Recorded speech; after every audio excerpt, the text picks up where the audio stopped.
ಸಂಸ್ಕೃತಿ ಸಂಸ್ಕಾರದ ಒಂದು ಮಹಾನ್ ತಾಯಿ ಚೆನ್ನಮ್ಮಾಜಿನವರು ಇವತ್ತು ಇನ್ನಿಲ್ಲ ಅನ್ನುವಂತ ವಿಷಯವನ್ನ ಕೇಳಿದಾಗ ನಿಜವಾಗ್ಲೂ ಕೂಡ ಅರಗಿಸ್ಕೊಳಕ್ ಆಗದೆ ಇರುವಂತಹ ಒಂದು ವಿಷಯ. ಬಹಳಷ್ಟು ಸಂಕಟನೂ ಕೂಡ ಆಗತ್ತೆ. ಯಾಕೆಂದ್ರೆ ಬಹಳಷ್ಟು ಹತ್ರದಿಂದ ನೋಡಿರುವಂಥದ್ದು, ಅವರ ಒಂದು ಸಲಹೆ ಮಾರ್ಗದರ್ಶನ, ಅವರ ಒಂದು ಆಶೀರ್ವಾದದಲ್ಲಿ ಬಂದಂತವ್ರು ನಾವು. ಪ್ರತಿ ಸರಿ ಕೂಡ ಮನೆಗೆ ಹೋದಂತ ಸಂದರ್ಭದಲ್ಲಿ ಅಚ್ಚುಕಟ್ಟಾಗಿ ಯಾವುದೇ ರಾಜಕೀಯದ ಒತ್ತಡವಿರ್ಲಿ ಮತ್ತೊಂದಿರ್ಲಿ, ಚೆನ್ನಾಗಿದ್ದೀರಪ್ಪ, ಅಮ್ಮ ಹೇಗಿದ್ದಾರೆ, ಮಕ್ಳು ಹೇಗಿದ್ದಾರೆ, ಯಾವ ರೀತಿ ಮಕ್ಕಳದು ವಿದ್ಯಾಭ್ಯಾಸದಿರ್ಬೋದು, ಮನೆ ಸಂಸಾರದಿರ್ಬೋದು, ಅಚ್ಚುಕಟ್ಟಾಗಿ ಕೇಳ್ತಿದ್ದಂತ ಒಂದು ಸ್ವಭಾವ ಅವ್ರದ್ದು ನಾವು ಕಂಡಿರುವಂಥದ್ದು. ನಿಜವಾಗ್ಲೂ ಕೂಡ ಇವತ್ತು ಆ ಒಂದು ವಿಷಯನೇ ಅರಗಿಸ್ಕೊಳ್ಳೋದಕ್ಕೆ ಸಾಧ್ಯ ಆಗ್ತಾ ಇಲ್ಲ. ಯಾಕೆಂದ್ರೆ ಅವರ ನಡೆ ನುಡಿನಲ್ಲೇ ನಾವು ಸಂಸ್ಕಾರವನ್ನ ನೋಡಿದಂಥವ್ರು, ಅದರಿಂದ ನಾವು ಕಲ್ತಿರೋ ಅಂಥವ್ರು ಕೂಡ. ನಿಜವಾಗ್ಲೂ ಕೂಡ ನಮ್ಮ ಅಕ್ಕನವರಾದಂತ ಅನ್ಸಿಯಕ್ಕನವರು ಕೂಡ ಯಾವಾಗ್ಲೂ ಕೂಡ ಅಮ್ಮನ ಬಗ್ಗೆ ವಿಷಯಗಳನ್ನ ಮಾತನಾಡುವಾಗ ಹೆಮ್ಮೆ ಆಗೋದು.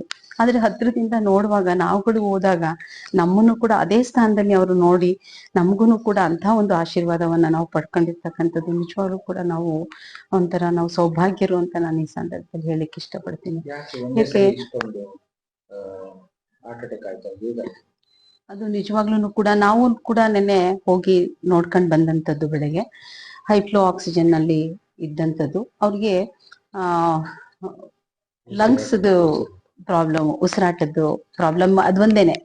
ನಾನು ಅಕ್ಕನೂ ಕೂಡ ಅವ್ರಿಗೆ ಹೇಳ್ದೆ, ಅಕ್ಕ ಪ್ಯಾರಾಮೀಟರ್ಸ್ ಎಲ್ಲ ಇಷ್ಟೊಂದು ಚೆನ್ನಾಗಿದೆ, ಬೇಗ ರಿಕವರಿ ಆಗ್ಬಿಡ್ತಾರೆ ಅನ್ಸುತ್ತೆ ಅಕ್ಕ ಅನ್ನುವಂತ ಮಾತನ್ನು ಕೂಡ ಆಡಿದ್ವಿ. ಇಲ್ಲ, ಪ್ಯಾರಾಮೀಟರ್ಸ್ ಏನು ತೊಂದರೆ ಇಲ್ಲ ಕುಸುಮ, ಆದ್ರೆ ಅವ್ರಿಗೆ ಉಸಿರಾಟದ್ದೇ ಒಂದ್ ಸ್ವಲ್ಪ ತೊಂದರೆ ಆಗ್ತಾ ಇರೋದು ಅಂತ.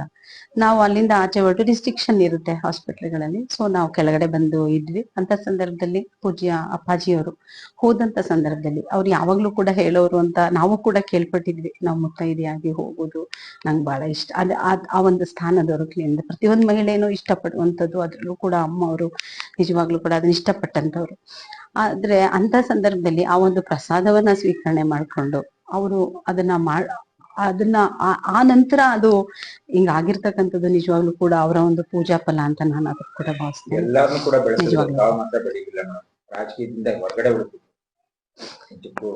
ಹೌದು, ಎಲೆಮರೆ ಕಾಯಿನಂತೆ ಅವ್ರಿದ್ದಂಥವ್ರು.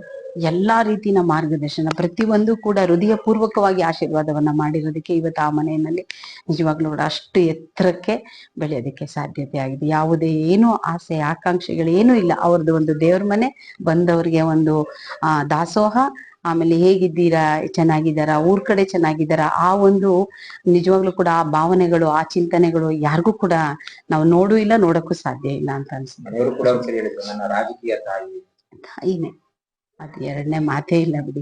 ಮಾರ್ಗದರ್ಶನ ಜೊತೆಗೆ ತಾಯಿಯ ಆಶೀರ್ವಾದ. ಅಯ್ಯೋ, ಪ್ರತಿಯೊಂದು ವಿಷಯದಲ್ಲೂ ಮಕ್ಕಳಿಂದ ಹಿಡ್ದು ಅಷ್ಟು ಬ್ಯುಸಿಯಾಗಿದ್ರು ಕೂಡ ಅಲ್ಲಿ ನಾವು ಓದಂತ ಸಂದರ್ಭದಲ್ಲಿ ಗುರುತಿಸಿ ಮನೇಲಿ ಮಾಡಿರೋ ಒಂದು ಸಿಹಿನ ತಂದು ಕೊಡದೆ, ಈಗ್ಲೂ ಕೂಡ ಮಗಳು ಎಂಗೇಜ್ಮೆಂಟ್ ಫಿಕ್ಸ್ ಆದ ಸಂದರ್ಭದಲ್ಲಿ ವಿಷಯ ತಿಳ್ಸಕ್ಕೆ ಅಂತ ಹೋದಾಗ, ಅಯ್ಯೋ ಕುಸುಮನಿಗೆ ಪಾಯಸ ಕೊಡಿ ಅನ್ನುವಂಥದ್ದು ಈಗ್ಲೂ ಕೂಡ ಅದನ್ನ ಮರೆಯಕ್ಕೆ ಸಾಧ್ಯನೇ ಆಗ್ತಾ ಇಲ್ಲ ನಿಜವಾಗ್ಲೂ ಕೂಡ.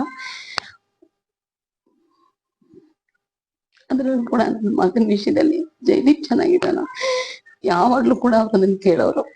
ಅದು ಪ್ರತಿ ಸರಿ ಹಬ್ಬ ಆದಂತ ಸಂದರ್ಭದಲ್ಲಿ ಅಕ್ಕನವ್ರು ಕೇಳಿದಾಗ ಈ ಕಡೆ ಇಲ್ಲಿಂದ ಹೋಗುವಂತ ಸಂದರ್ಭದಲ್ಲಿ ಊರಿಗೆ ಹಬ್ಬಕ್ಕೂ ಕೂಡ ಬಂದು ಹೋಗೋರು. ನಿಜವಾಗ್ಲೂ ಕೂಡ ನಾವೆಷ್ಟು ಭಾಗ್ಯವಂತರು ಅಂತ ಹೇಳೋದಕ್ಕೆ ಸಾಧ್ಯ ಆಗಲ್ಲ. ಆದ್ರೆ ಇವತ್ತು ವಿಷಯ ಇನ್ನಿಲ್ಲ ಅಂದಾಗ ಅದು ಮನಸ್ಸಿಗೆ ಬಹಳಷ್ಟು ದುಃಖ ಬರ್ಸುತ್ತೆ. ಅವ್ರಿಷ್ಟೇ ವಯಸ್ಸಾಗಿರ್ಲಿ ಮತ್ತೊಂದಾಗಿರ್ಲಿ, ಆ ಒಂದು ಸಂಸ್ಕೃತಿ ಸಂಸ್ಕಾರ ಉಳ್ಳಂತವ್ರು ಅವರ ನಡೆನುಡಿನಲ್ಲೇ ನೋಡಿ ಕಲಿಯುವಂಥದ್ದು ಬಹಳಷ್ಟಿದೆ. ನಿಜವಾಗ್ಲೂ ಅದು ಹೇಳ್ಕೊಳಕ್ ಸಾಧ್ಯ ಆಗ್ತದ್ದು. ಪೂಜೆ ಮಾಡಿಸಿ ಆಶೀರ್ವಾದವನ್ನ ಮಾಡ್ಕೊಟ್ರು. ಪ್ರತಿಯೊಂದು ಹೆಜ್ಜೆನಲ್ಲೂ ಕೂಡ ಅಕ್ಕನಾಗಿರ್ಬೋದು, ಅಮ್ಮನಾಗಿರ್ಬೋದು, ನಿಜವಾಗ್ಲೂ ಕೂಡ ಪೂರ್ಣ ಪ್ರಮಾಣದ ಆಶೀರ್ವಾದನ ಮಾಡಿ